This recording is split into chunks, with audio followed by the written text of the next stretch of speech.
If you're into houseplants, you know that feeling, right? The pure joy of snipping a little cutting from a plant you love, watching it grow new roots, and then passing it on to a friend. It honestly feels like one of the most wholesome hobbies you can have. But what if I told you that simple, happy little act might not be so simple after all?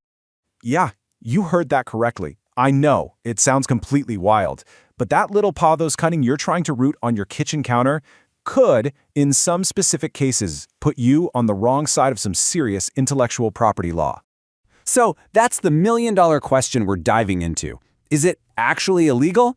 Well, the answer is complicated. So we're going to dig in, get to the root of the issue, and figure out what is really going on. Let's get to it. You see, that one simple question opens the door to this whole hidden world. It's a world where a single leaf isn't just a leaf, it can be treated like a piece of technology, an invention, protected by patents and all sorts of legal firepower. It's this crazy intersection where your gardening hobby meets the high-stakes world of law. To really wrap our heads around how we got here, we've got to go back in time. Because for pretty much all of human history, the idea that you could own a type of plant, well, it would have sounded completely ridiculous. For thousands of years, plants were just seen as part of our shared world, a common heritage for everyone. You know, farmers saved seeds, gardeners swapped cuttings, and generation after generation, people collectively made plants better. But then, plant breeding got serious. It became a real science, costing a lot of time and a lot of money. And the innovators started to say, hey, we need a way to protect our work, or else anyone can just copy it and sell it tomorrow. And that's exactly how the legal machinery got built piece by piece. First, in 1930, the Plant Patent Act came along to protect plants made from cuttings. Fast forward to 1970, and the Plant Variety Protection Act did a similar thing for plants grown from seeds. But the real earthquake happened in 1980 with a huge Supreme Court case that basically said anything under the sun that is made by man can be patented. Whoa! That decision blew the doors wide open for the most powerful kind of patent, a utility patent, to be slapped on plants and even their individual genes. Okay, so this is super important. Today, there are basically three main ways a plant can be legally protected or owned.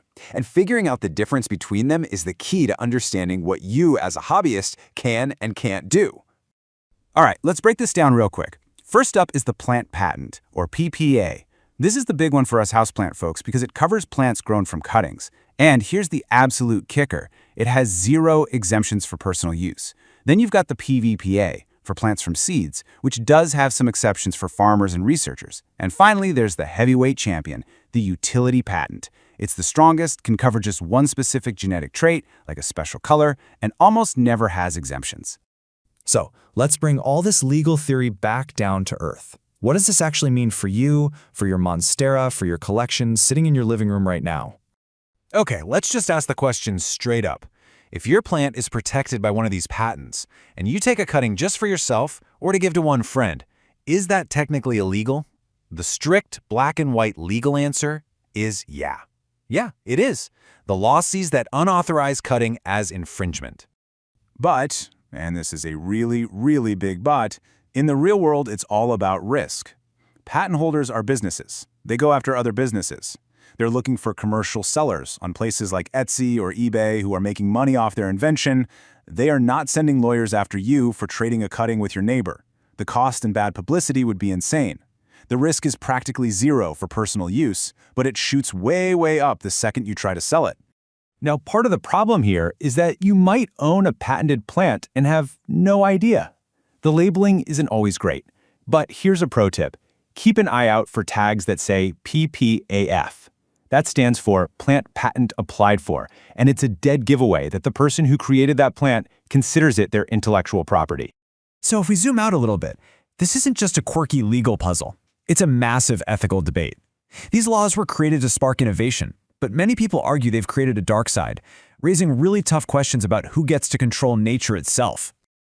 So on one hand, the argument for patenting plants makes a lot of sense.